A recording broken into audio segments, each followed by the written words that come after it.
Baik, selamat pagi. Assalamualaikum warahmatullahi wabarakatuh. Selamat datang di kelas akuntansi keuangan 2. Baik, di pertemuan kali ini kita masuk pada pertemuan ke-12 di mana di sini kita akan membahas mengenai laba ditahan ya atau return earning.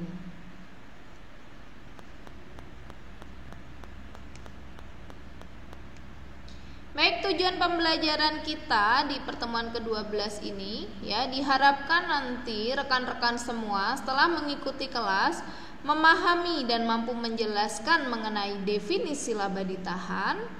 Kemudian untuk tujuan yang kedua diharapkan nanti rekan-rekan semua memahami perlakuan akuntansi terkait dengan laba ditahan. Nah, itu merupakan tujuan pembelajaran kita di pertemuan kali ini. Baik, kita masuk pada definisi laba ditahan. Ya, apa sih yang dimaksud dengan laba ditahan atau return earning? Nah, laba ditahan atau return earning ini merupakan bagian dari laba bersih perusahaan yang ditahan oleh perusahaan dan tidak dibayarkan sebagai dividen kepada pemegang saham. Ya, jadi untuk laba yang diperoleh perusahaan ya berdasarkan laporan laba rugi, nah itu kan seharusnya dibagikan kepada pemegang saham ya, dibagikan kepada pemegang saham sebagai dividen. Nah, tetapi ada kebijakan perusahaan yang menahan ya sebagian keuntungan atau sebagian laba yang diperoleh oleh perusahaan. Nah, yang ditahan ini ya yang tidak dibagikan kepada pemegang saham sebagai dividen inilah yang nantinya disebut sebagai laba ditahan. Laba ditahan akan diakumulasikan dan dilaporkan sebagai ekuitas pemilik dalam neraca pada posisi pasifa di bagian akun modal. Di bawah ya, di bawah akun modal. Nah, jadi kalau kita ingat kembali ya di dalam laporan neraca atau laporan posisi keuangan ya di situ pada sisi pasifa ya di bagian ekuitas, nah itu di bawah sendiri pasti muncul yang namanya laba ditahan atau return earning. Nah, laba ditahan ini akan diakumulasikan ya dan dilaporkan sebagai ekuitas pemilik. Jadi yang dimaksud diakumulasikan di sini adalah jika di periode-periode berikutnya ya perusahaan mengalami keuntungan ya atau laba, nah yang ditahan ini ya atau keuntungan yang ditahan yang tidak dibagikan kepada pemegang saham ini akan ditambahkan ya ke dalam laporan laba ditahan ya periode sebelumnya. Nah, jadi ditambahkan terus ya ketika perusahaan mengalami keuntungan terus-menerus, maka bagian laba ditahan ini akan terus diakumulasikan. Nah, bagaimana kalau rugi? Nah, jika perusahaan mengalami kerugian ya maka nanti akan mengurangi jumlah laba ditahan perusahaan. Itu ya. Baik, selanjutnya, besarnya laba ditahan biasanya ditentukan oleh kebijakan Dewan Komisaris suatu perusahaan yang tentunya akan berbeda antara kebijakan di suatu perusahaan dengan perusahaan lainnya. Nah, ini yang perlu diperhatikan lagi ya jika Anda bertanya-tanya lalu berapa bagiannya untuk laba ditahan ya, karena kan tadi seharusnya laba atau keuntungan perusahaan kan dibagikan sebagai dividen kepada para pemegang saham, tapi ada yang dipegang perusahaan ya atau yang ditahan perusahaan yang kemudian dimasukkan ke dalam return earning. Lalu berapa bagiannya? Nah, untuk bagian besaran laba ditahan ini tergantung masing-masing perusahaan ya, tergantung pada masing-masing kebijakan Dewan Komisaris perusahaan ya, jadi tidak akan sama antara satu perusahaan dengan perusahaan lain. Kemudian tidak ada ketentuan ya harus berapa besaran laba ditahan untuk suatu perusahaan ya, jadi tergantung masing-masing perusahaan atau organisasi atau entitas. Kemudian, nah ini ya, jika dimasukkan ke dalam persamaan akuntansi ya untuk laba ditahan. Nah, ini kita bisa lihat di sini untuk persamaan akuntansi ya, aktiva sama dengan pasiva. Masih ingat ya? Nah, atau jika dijabarkan lagi, aktiva adalah hutang plus modal. Ya, karena kan pasiva itu kan terdiri dari hutang dan modal ya, atau liabilitas dan ekuitas. Nah, kemudian ketika perusahaan sudah beroperasi ya, di mana perusahaan sudah mulai menghasilkan laba atau keuntungan, maka persamaan akuntansinya akan berubah ya menjadi aktiva sama dengan hutang plus modal plus laba ditahan. Ya. Nah, ini ya, jadi ketika perusahaan sudah mulai beroperasi, sudah memperoleh keuntungan, ya, maka di sini untuk persamaan akuntansinya akan berubah. Ada yang namanya laba ditahan. Baik, kita lanjutkan lagi. Laba ditahan akan meningkat setiap kali perusahaan memperoleh laba dan akan berkurang setiap kali perusahaan mengalami kerugian.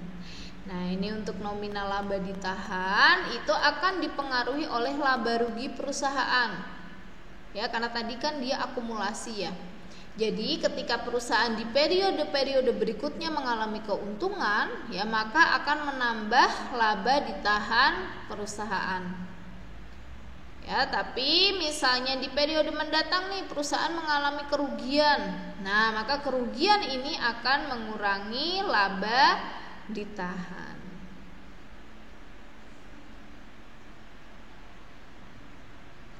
Baik, selanjutnya kita masuk pada fungsi laba ditahan. Nah, kenapa sih perusahaan perlu menahan sebagian labanya? Apa sih fungsinya? Nah, di sini ada 4 fungsi laba ditahan. Yang pertama adalah menjadi sumber dana cadangan.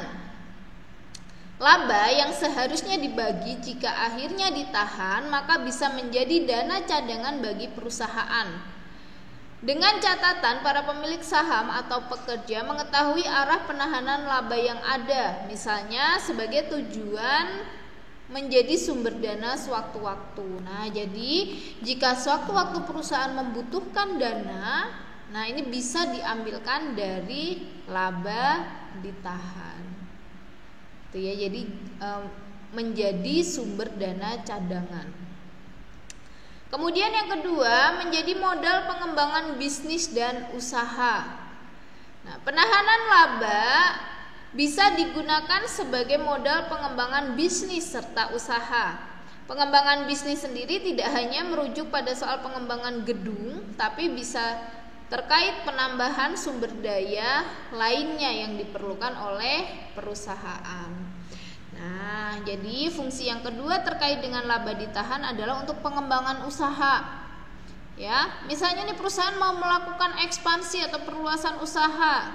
Ya, nah ini dana cadangan atau laba ditahan ini tadi bisa digunakan.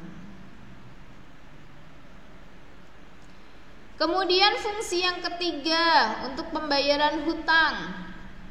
Nah, jika perusahaan memiliki jumlah hutang yang cukup besar, ya laba ditahan ini bisa digunakan sebagai investasi, ya atau bisa dimanfaatkan.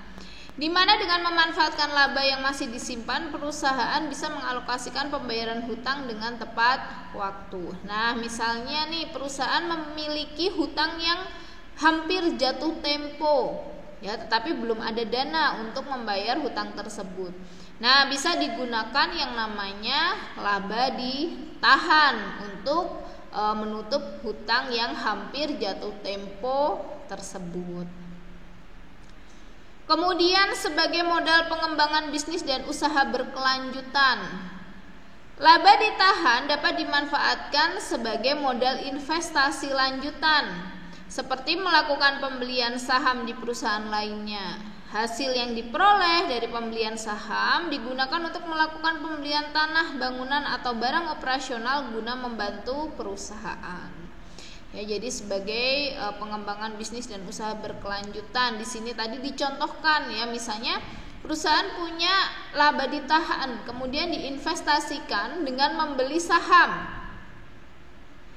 Nah, ketika membeli saham tentunya nanti di akhir periode perusahaan ini akan memperoleh yang namanya dividen. Nah, dari dividen ini bisa dimanfaatkan untuk membeli, tadi dicontohkan membeli tanah ya, membeli barang ya, membeli mesin misalnya untuk kebutuhan operasional perusahaan. Nah, ini merupakan fungsi dari adanya laba ditahan.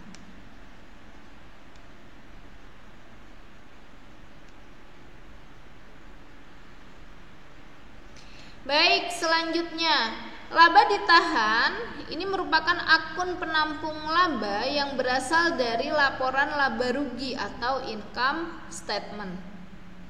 Ya, tadi ya sudah disampaikan di awal bahwa laba ditahan ini nanti menampung laba ya atau laba rugi berdasarkan laporan laba rugi ya atau berdasarkan income statement, laporan laba rugi perusahaan. Nah, jadi keuntungan yang diperoleh oleh perusahaan ya setelah dikurangi oleh dividen nantinya akan ditaruh di dalam laba ditahan pada laporan posisi keuangan atau laporan neraca. Angka laba diperoleh dengan cara mengurangi pendapatan dengan beban atau biaya ya, seperti yang ada di dalam laporan laba rugi ya. Laporan laba rugi itu kan pendapatan ya dikurangi dengan HPP, ketemulah laba kotor, kemudian dikurangi biaya operasional ya, biaya operasional, baru ketemu laba bersih. Nah, laba bersih inilah nantinya yang akan dipindahkan ke dalam akun laba ditahan pada neraca. Nah, ini kalau diformulasikan seperti ini ya di dalam laporan laba rugi. Laba rugi sama dengan pendapatan dikurangi biaya-biaya. Berpindahnya laba rugi dari laporan laba rugi ke neraca terjadi pada saat penutupan buku. Ya. Jadi di akhir periode, di saat tutup buku itu kan kita lakukan jurnal pembalik ya. Nah, ini untuk mengenolkan laporan laba rugi. Nah, ini ya pada sehingga di sini untuk laba rugi ya ketika dipindahkan ke neraca agar nol ya. Nah, ini dilakukan pada saat tutup buku. Baik, nah ini ya kurang lebih gambarannya untuk laba ditahan ya jika disajikan dalam bentuk laporan keuangan.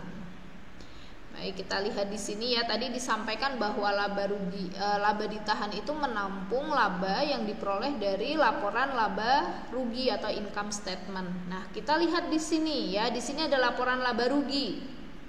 Ya, ini laporan laba rugi singkat. Nah, ini ya, jadi laporan laba rugi itu kan melaporkan ya pendapatan yang diperoleh oleh perusahaan berapa. Ya, kemudian biaya-biaya yang dikeluarkan oleh perusahaan selama periode tertentu berapa, ya, baru nanti dikurangkan, ya, menunjukkan laba rugi entitas atau laba rugi perusahaan, ya. Nah, laba rugi ini, ya, kemudian dikurangi dengan dividen yang akan dibagikan kepada pemegang saham. Nah, baru sisanya ini nanti yang disebut sebagai laba ditahan atau yang dipindahkan ke dalam laba ditahan. Itu ya, kalau misalnya laba ruginya perusahaan mengalami laba atau memperoleh laba 10 juta. Nah, berdasarkan kebijakan itu hanya setengahnya nanti yang dimasukkan ke dalam laba ditahan karena setengahnya akan dibagikan sebagai dividen kepada para pemegang saham. Nah, maka di sini yang ditambahkan ke dalam laba ditahan sebesar 5 juta. Karena hanya setengahnya ya. Jadi tidak 10 juta tapi 5 juta. Karena yang 5 juta lainnya akan dibagikan sebagai dividen. Nah, kemudian ya tadi ya laba rugi yang sudah dikurangi dividen ini dimasukkan ke dalam laporan posisi keuangan atau neraca. Di mana? Nah, tadi sudah disampaikan ya, di sisi pasifa ya, di bawah ekuitas. Ya, kan neraca ini memberikan informasi terkait dengan aktiva perusahaan, kemudian liabilitas perusahaan dan ekuitas perusahaan. Nah, laba ditahan ini ada di bagian ekuitas ya, di sisi pasifa. Ya, nah ini ada laba ditahan ya. Jadi laba ditahan yang diperoleh dari laporan laba rugi ini tadi setelah dikurangi dividen dimasukkan atau ditambahkan ke dalam laba ditahan yang ada di laporan posisi keuangan atau neraca. Nah, sehingga jika diformulasikan ya untuk laba ditahan ya, ini diperoleh dari nilai awal laba ditahan ya ditambah pendapatan bersih atau dikurangi kerugian bersih. Ya, tergantung ya perusahaannya mengalami laba atau rugi. Ketika mengalami laba maka akan ditambahkan pendapatan bersih, tapi ketika perusahaan mengalami rugi maka akan dikurangi kerugian bersih. Dikurangi lagi dengan dividen. Ya. Nah, ini untuk menentukan berapa sih laba ditahan di periode X misalnya. Jadi nilai laba ditahan awal ya, nilai laba ditahan tahun sebelumnya ditambahkan laba ya, dikurangi dividen. Baru ketemu laba ditahan periode saat ini. Mungkin nanti lebih jelasnya ketika kita masuk ke ilustrasi ya. Nah, ini kita sudah masuk pada ilustrasi terkait dengan pembentukan laba ditahan. Baik, kita lihat di sini ya. Kita masuk pada ilustrasi 1. Di tahun 2020, PT ABC memperoleh pendapatan sebesar 150 juta. Biaya yang dikeluarkan sebesar 100 juta. Sehingga ya, pendapatan 150 juta dikurangi biaya-biaya 100 juta ya, perusahaan mengalami laba sebesar 50 juta ya. Jadi di dalam laporan laba rugi atau income statement ini akan menunjukkan laba sebesar 50 juta. Ya kan, dia berhasil menjual 150 juta, kemudian untuk biaya yang dikeluarkan 100 juta sehingga labanya atau keuntungannya 50 juta. Nah, pada saat tadi kan disampaikan ya bahwa perpindahan ini akan dilakukan pada saat tutup buku. Nah, pada saat penutupan buku ya, laba tersebut ditutup dengan jurnal ya. Pendapatan dirubah ke debit atau dipindah ke debit sebesar 150 juta. Kemudian biaya kredit sebesar 100 juta ya, kemudian laba kredit sebesar 50 juta. Nah, seperti yang saya sampaikan tadi bahwa di setiap akhir periode atau ketika tutup buku ya, perusahaan harus melakukan jurnal pembalik ya. Fungsinya adalah untuk mengenolkan ya, mengenolkan pendapatan, biaya maupun laba yang diperoleh oleh perusahaan di periode tersebut. Itu ya. Jadi sebelum masuk ke periode berikutnya ya, laporan laba rugi ini harus ditutup atau buat yang namanya jurnal pembalik. Nah, ini caranya ya untuk mengenolkan pendapatan dan biaya itu dengan membalikkan posisi pendapatan dan biaya. Ya, pendapatan itu kan posisi normalnya dia ada di kredit. Ya kan? Nah, tapi karena ini pada saat tutup buku mau dienolkan, maka pendapatannya dipindah ke debit sebesar 150 juta. Kemudian biaya posisi normalnya ada di debit. Ya, kemudian dibalik. Ya, dibalik dipindah ke kredit sebesar 100 juta. Kemudian laba ya, laba rugi. Nah, ini kan laba di kredit sebesar 50 juta. Nah, berarti pendapatan dan biayanya sudah nol ya, karena sudah dibalik. Nah, ini muncul yang namanya laba. Nah, yang masih tersisa ini hanya labanya nih, ya karena kan ini pencatatan normal untuk pendapatan ya, atau laba atau keuntungan itu kan di kredit sebesar 50 juta. Nanti kita pindahkan lagi. Ya kita tutup pada saat dipindahkan ke neraca. Baik, kita lanjutkan lagi. Setelah jurnal penutupan dimasukkan, akun pendapatan dan biaya menjadi 0. Yang tersisa di buku besar tinggal akun laba rugi saja sebesar 50 juta dengan saldo kredit. Selanjutnya, akun laba rugi harus ditutup. Sekaligus nilai laba dipindahkan ke neraca. Ya. Nah, ini ya. Tadi kan pendapatan dan biayanya sudah dienolkan, ya. Kemudian yang kita lakukan selanjutnya adalah mengenolkan laba rugi. Sekaligus ini dipindahkan ke neraca. Nah, bagaimana cara menutupnya?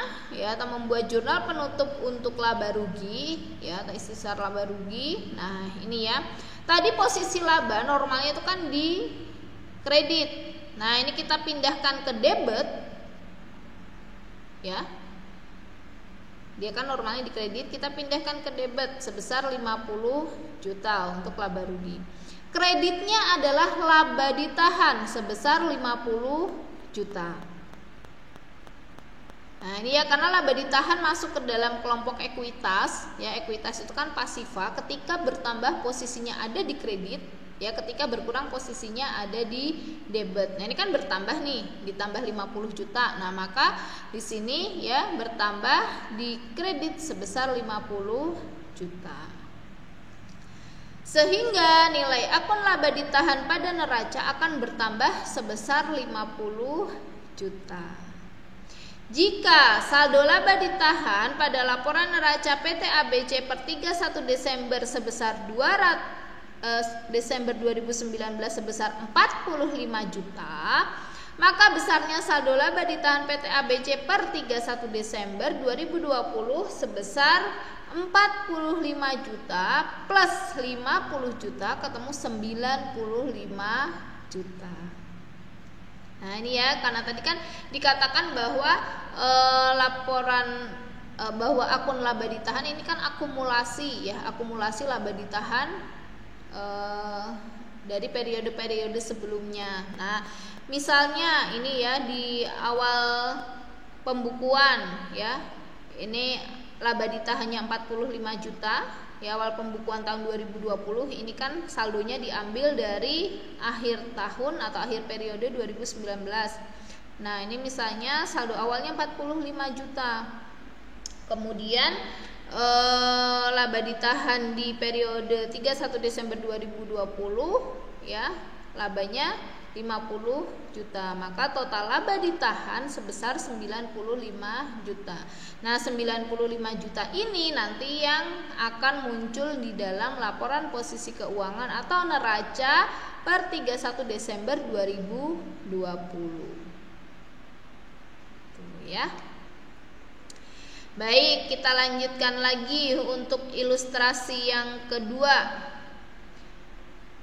Nah, di sini PT XYZ memiliki saldo laba per 31 Desember 2019 sebesar 30 juta.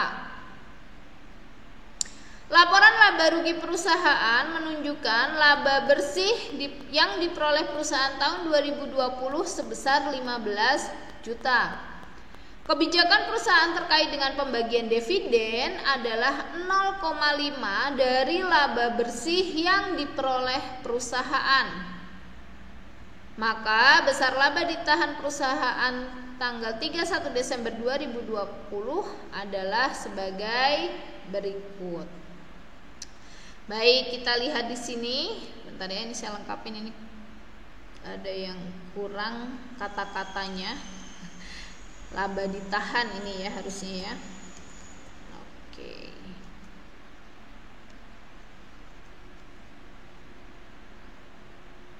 Nah, kita lihat di sini ya, PT XYZ punya saldo laba ditahan per 31 Desember itu 30 juta. Ya. kemudian di akhir tahun 2020 ya memperoleh laba 15 juta. Laba bersih 15 juta. Nah, perusahaan ya atau PT XYZ ini punya kebijakan bahwa dari laba yang diperoleh ya di setiap periodenya itu setengahnya akan dibagikan sebagai dividen, setengahnya lagi dimasukkan ke dalam laba ditahan. Nah, maka di sini ya dividen yang akan dibagikan ini sebesar 0,5 dari laba bersih. Ya, berarti 0,5 dari 15 juta ini sebesar 7.500.000.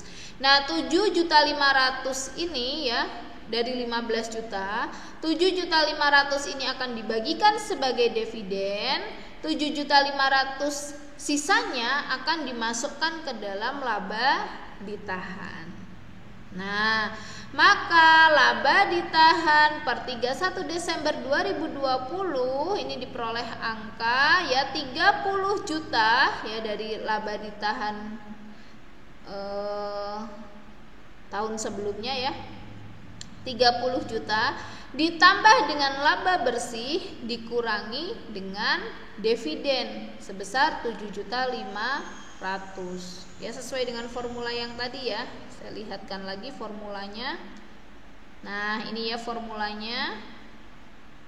Laba ditahan ini adalah nilai awal laba ditahan, ya ini diperoleh dari nilai akhir laba ditahan tahun sebelumnya ditambah dengan pendapatan ya atau laba bersih. Ini kalau laba ya, tapi kalau rugi kan dikurangi dengan kerugian dikurangi dengan dividen. Nah, kebetulan di kasus yang kita bahas perusahaan ini mengalami laba atau keuntungan, maka di sini ditambah laba dikurangi dividen sehingga laba ditahan ya per 31 Desember 2020 ini sebesar 37.500.000. Nah, ini nanti yang muncul di dalam laporan posisi keuangan atau neraca ya pada sisi pasifa di bagian ekuitas ya pada akun laba ditahan. Baik, selanjutnya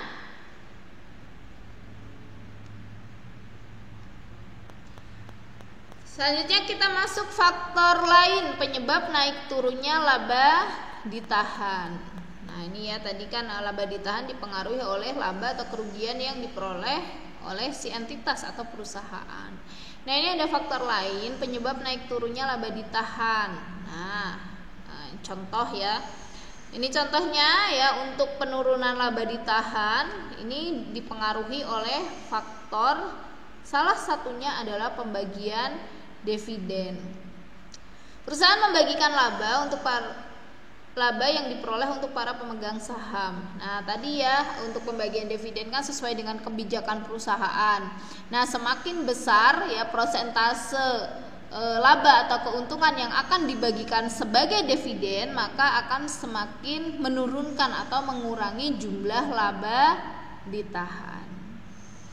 Ya, tapi kalau misalnya persentase untuk pembagian dividennya semakin kecil ya, maka jumlah laba ditahannya akan semakin naik ya. Jadi ini yang menurunkan diantaranya adalah pembagian dividen ya, tergantung dengan persentasenya. Kemudian yang meningkatkan ini contohnya adalah penyesuaian ya melalui jurnal koreksi setelah tutup buku. Jadi misalnya setelah tutup buku ya ada koreksi ya, misalnya penyesuaian terkait dengan perubahan nilai mata uang ya, perubahan nilai mata uang ya, dimana di sini menyebabkan adanya peningkatan pada laba ditahan ya. Misalnya perusahaan menggunakan menggunakan mata uang asing ya di dalam penyusunan laporan keuangannya. Kemudian ketika dikurskan ya nilainya meningkat nih.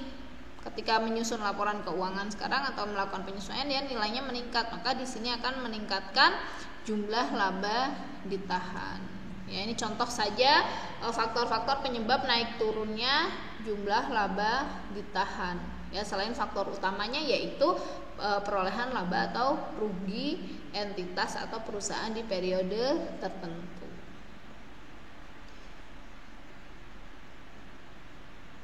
Baik, demikian pemaparan kali ini ya di pertemuan ke-12 terkait dengan laba ditahan.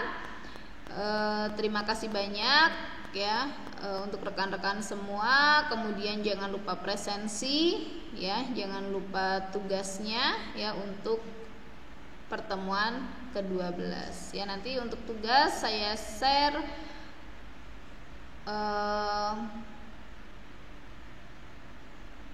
baik, terima kasih banyak. Selamat pagi. Wassalamualaikum warahmatullahi wabarakatuh.